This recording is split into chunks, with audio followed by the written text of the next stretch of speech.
Coucou la fans people online, fraîche en forme pour un nouveau sujet de très grande importance parce qu'en fait c'est un sujet d'ordre public, il s'agit de santé, tout le monde en parle, que ce soit l'Organisation mondiale de la santé, que ce soit dans des conférences sanitaires, les gens sensibilisent beaucoup par rapport à la question et les femmes sont très concernés par cette question. Il s'agit du cancer du col de l'utérus.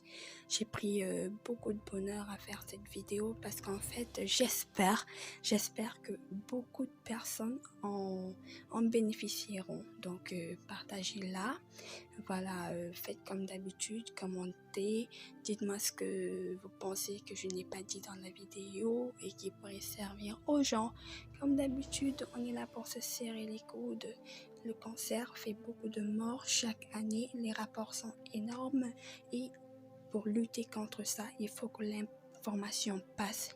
Il faut que nous, je ne vais pas dire qu'on va dominer carrément la maladie, mais on peut quand même se serrer les coudes en ce qui concerne les questions de symptômes, de dépistage, comment il faut faire, qui voir, qui consulter. Voilà, et ceux qui ont plus d'expérience ou qui ont connu cette situation pourraient nous éclairer davantage sur ça. Allez, c'est parti, installez-vous. Eh bien les amis, je vous avais promis une deuxième partie par rapport à mes 96 heures passées dans mon village.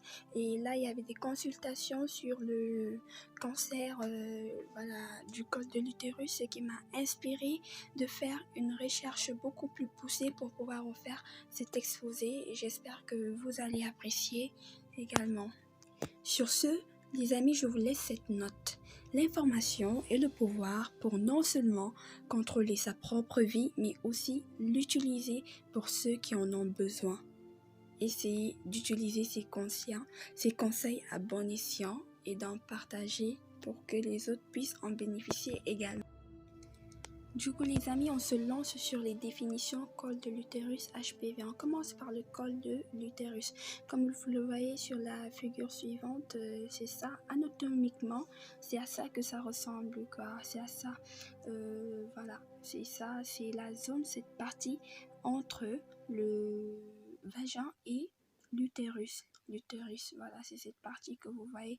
Et c'est par cette même partie, cette même membrane que quand les femmes accouchent, vous entendez, on dit il y a effacement du col de l'utérus et la tête du bébé qui commence à se voir, qui commence à sortir. C'est donc cette zone-là que vous voyez entre les traits, les pointillés, je vais dire, c'est ça, le col de l'utérus. Donc du tic au tac, on passe à la définition de l'HPV, Human Papilloma Virus.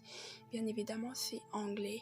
Sachez que le cancer du col de l'utérus, il est l'un des premiers cancers chez qui on a compris le mécanisme de fonctionnement qui est dû à l'HPV ou Papa Nicolau ou Human Papilloma Virus, c'est son nom anglophone en fait. Donc ce virus entraîne une lésion au niveau du col utérin et une évolution lente avec apparition de lésions précancéreuses sur plusieurs années, c'est-à-dire il est à long terme et qui est à bas bruit. Pourquoi? Parce que son évolution est lente et il a des symptômes tardifs, c'est-à-dire ils peuvent se déclencher de 5, 10 voire 15 ans, mais on peut le dépister et le prévenir. D'ailleurs, 99% du cancer du col de l'utérus est viral, c'est-à-dire qu'il est transmis de l'homme à la femme. L'homme, il est porteur du virus. Il y a différents types de virus en fait, mais voilà quoi, ils sont pas tous forcément agressifs. Donc l'homme, il est porteur du virus, mais il ne présente pas de symptômes, alors que la femme, elle, le cancer atteint. Il peut atteindre la jonction entre l'endocole et l'exocole. C'est cette partie voilà, du col de l'utérus qui représente l'extérieur et un peu l'intérieur. C'est donc une jonction interne. Elle n'est pas forcément visible, elle n'est pas visible d'ailleurs, comme l'évolution est lente, on a des phases précancéreuses. Et je vous ai dit tout à l'heure, ça peut se déclencher de 5, 10, voire à 15 ans, ce qui donne le temps aux spécialistes de faire un dépistage des lésions précancéreuses. C'est bon à savoir que si on est porteur de virus, après avoir contacté un virus, donc au tout début, les spécialistes n'avaient que le frottis sanguin, excusez-moi, je vais dire frottis cervico-vaginal sur la lame, c'est-à-dire on prend quelque chose, on fait des prélèvements, on le met sur l'âme et on regarde au microscope.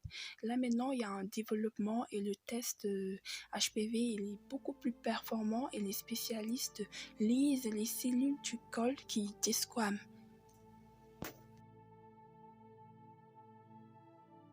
Parler des symptômes, comment la femme elle doit se doter, à partir de quel moment elle a un déclic pour se demander est-ce que je dois y aller, me consulter ou pas.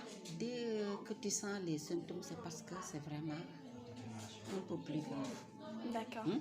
C'est pour cela, c'est d'où la nécessité de faire la prévention, d'aller se consulter un peu plus tôt.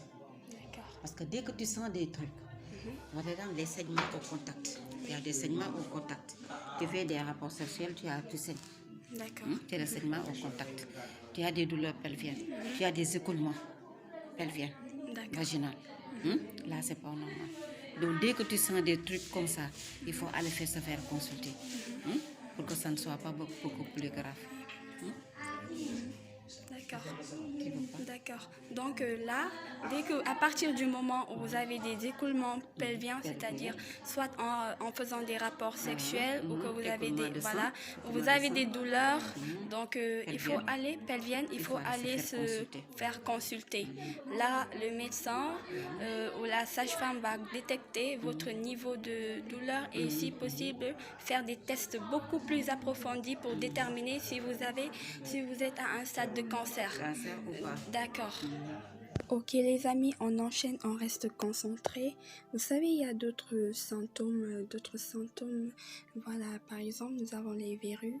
Les verrues, voilà, c'est des symptômes. Les hommes, ils sont porteurs de verrues et pendant le rapport, ils le transmettent à la femme. Du coup, le papillomavirus, il se manifeste avec la présence de verrues.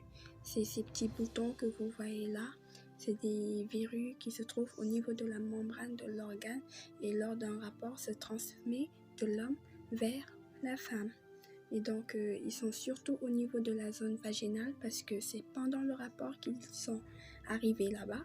Et c'est très important, c'est un important déclencheur du cancer du col de l'utérus.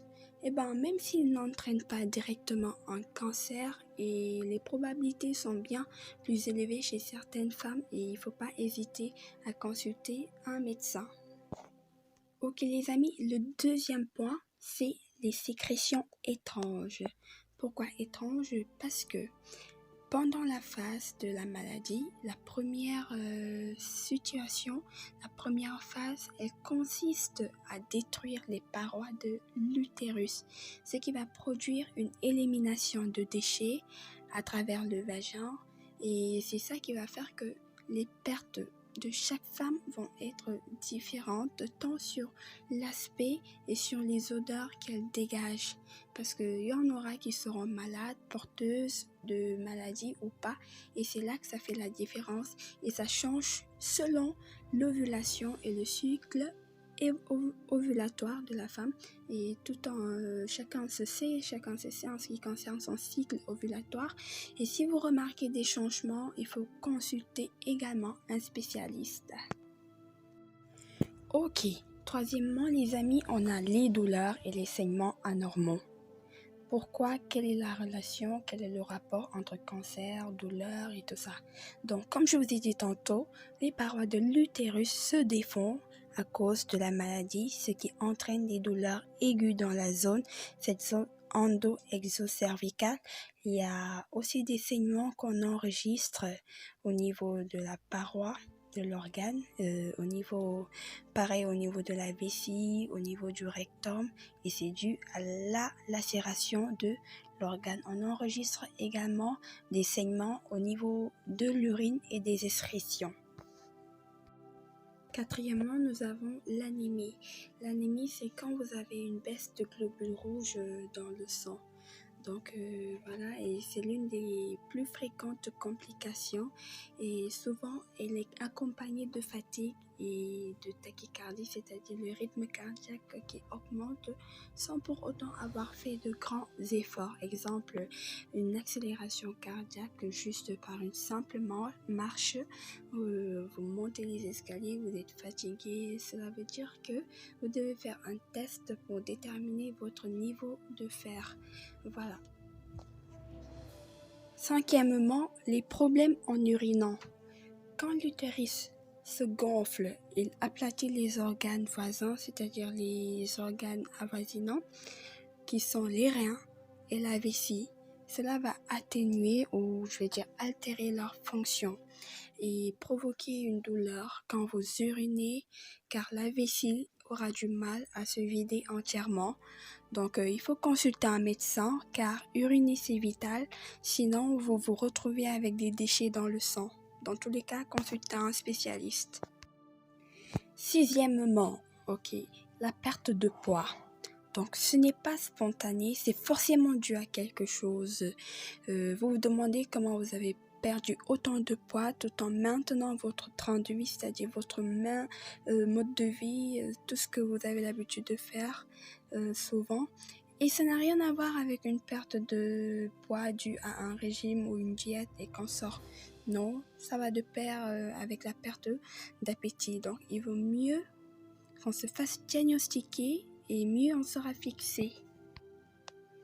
La mise en évidence de la dysplasie par colposcopie avec spéculum, c'est-à-dire on va mettre en évidence, le spécialiste il va ouvrir le col et il va appliquer des choses pour pouvoir mettre en évidence, c'est ce qui va permettre de dire il y a cancer ou pas, c'est ça qui permet de connaître le stade également. Donc la colposcopie, qu'est-ce que c'est?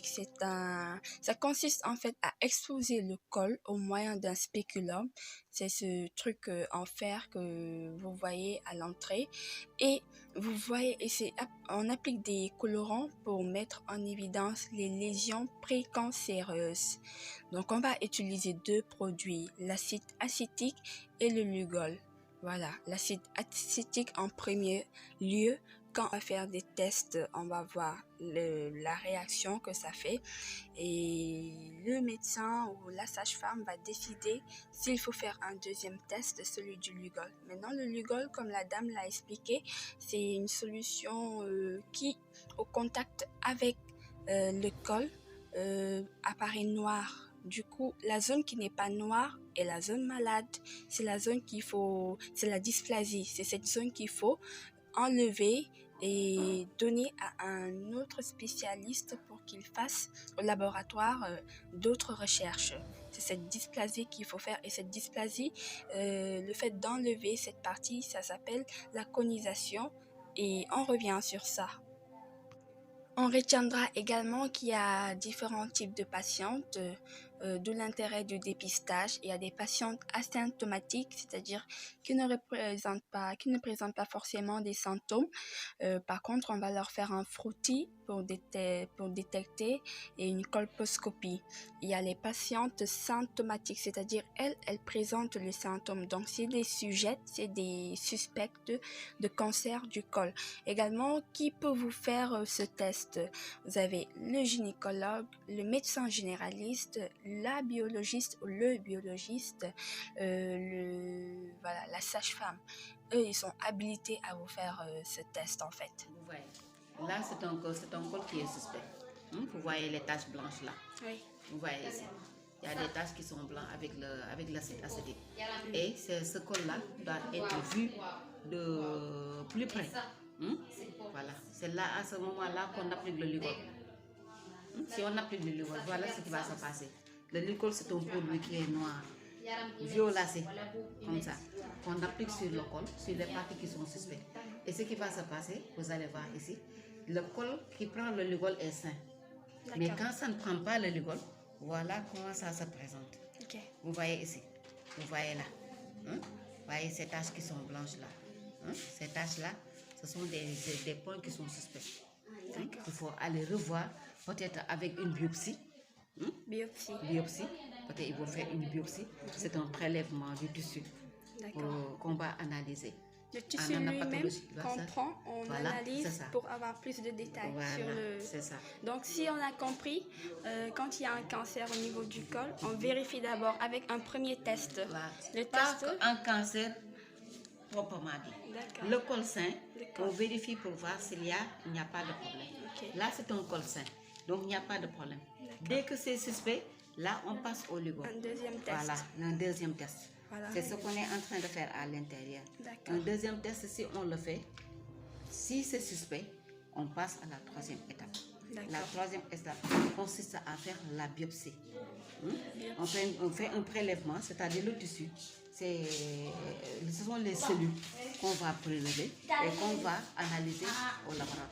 D'accord, directement au niveau de la muqueuse, Ouais, on prend au niveau de la place qui est malade. D'accord. On peut prélever ici, on peut prélever au niveau des endroits où on pense qu'il y a problème. D'accord. Vous voyez ici.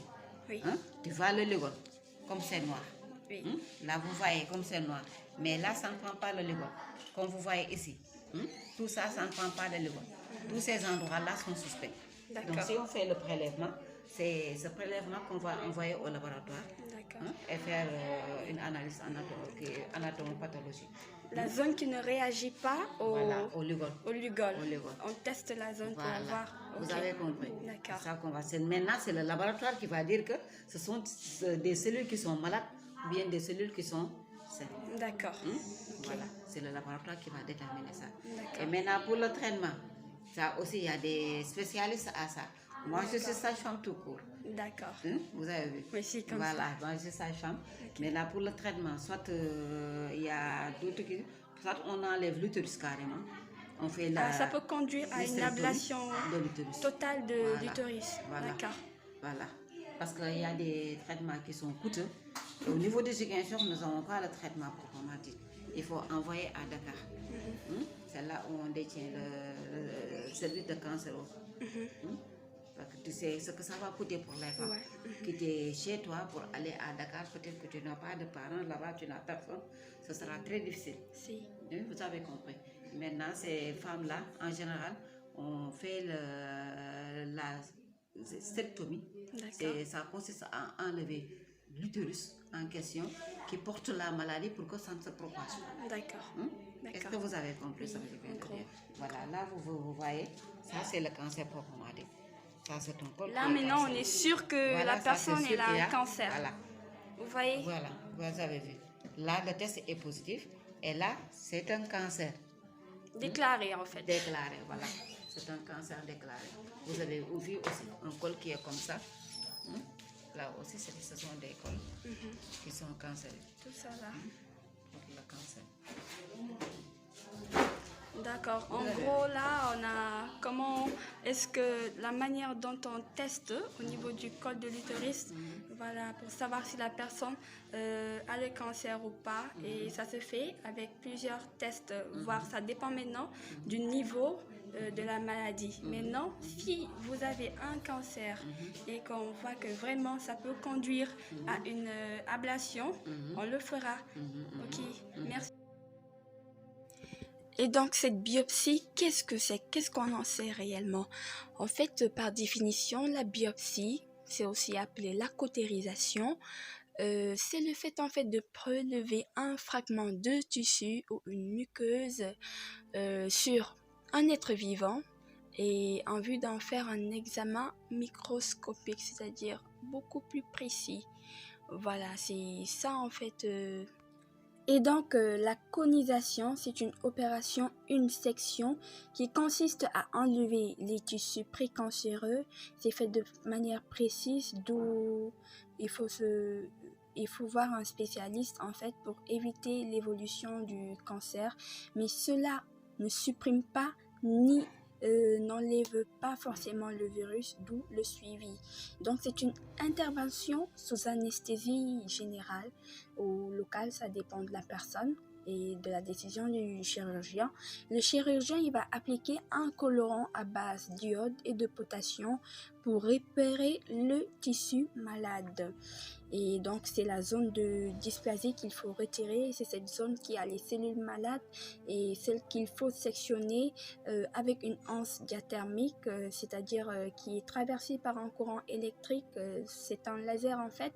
Ensuite, on donne l'extrait au pathologiste qui va s'assurer que la zone de dysplasie a bien été retirée. L'examen lui-même ne dure pas parce que c'est fait au laser, c'est vite fait quoi. Et après, vous voyez là, il faut voilà quoi, essayer de brûler la périphérie pour que le virus ne se propage pas. Parlé. Ça élimine tout le tout une bonne fois pour toutes. C'est-à-dire, on enlève l'utérus, on enlève la partie qui est pathologique, hein, oui. Du moment que ça ne s'est pas encore propagé. Oui. Ça ne s'est pas encore propagé au niveau de l'organisme. Tu n'entends pas. Hein? Vous avez compris? Oui. Si ça ne s'est pas propagé au niveau de l'organisme, donc c'est seulement au niveau de l'utérus, on peut enlever l'utérus en question. Et là, c'est fini. Hein? Vous avez compris? Mais si on laisse jusqu'à ce que ça atteint tout l'organisme, ça sera beaucoup plus compliqué à traiter. Et là, pour ça, il faut la chimiothérapie et tout. D'accord. Donc, quand le cancer, on le détecte très tôt, on peut le traiter. Sinon, on va suivre à une ablation. On va retirer avant que la tumeur ou le cancer ne se propage dans tout l'organisme. D'accord. Là, ça va faire des métastases. Métastases. D'accord. Si ça se propage. C'est-à-dire que ça touche les autres cellules. Ça touche les autres cellules. D'accord. Okay. Et là, c'est ça, c'est vraiment compliqué. Et la personne peut en mourir dans ce cas. On ne peut plus rien. D'accord. Le saviez-vous? Pourquoi? Parce qu'en fait, après avoir vu ça, vous serez peut-être tenté d'aller voir un spécialiste pour vous dépister. Et si on voit quelque chose, voilà, non, ne paniquez pas. À moins de 18 ans, 20 ans, on vous laisse quand même le temps. Donc, on ne fait pas de colonisation, ce genre de truc. On laisse à l'organisme le temps de profiter de ses défenses immunitaires. Cela va permettre à l'organisme de booster ses défenses contre le corps étranger qui est l'HPV. Et donc, voilà. Par contre, et ça permet, on essaie de voir en fait s'il y a des risques de régression ou même de disparition du virus. Tout comme ça peut être le contraire, c'est-à-dire l'évolution. Et il y a quand même des risques qui peuvent entraver cela, la régression du virus, comme le tabac, parce que ça va baisser les défenses immunitaires. Il y a le stress, il y a la dépression, il y a les sujets porteuses du VIH. Tout cela, ça va baisser voilà, quoi, les défenses immunitaires. Du coup, ça va compliquer un peu votre situation. D'où l'intérêt d'un dépistage précoce. Maintenant, il y a la vaccination qui est possible chez les adolescents. Ils vont permettre au corps, voilà quoi, de se préparer à ça. Parce que le vaccin, c'est quoi en fait?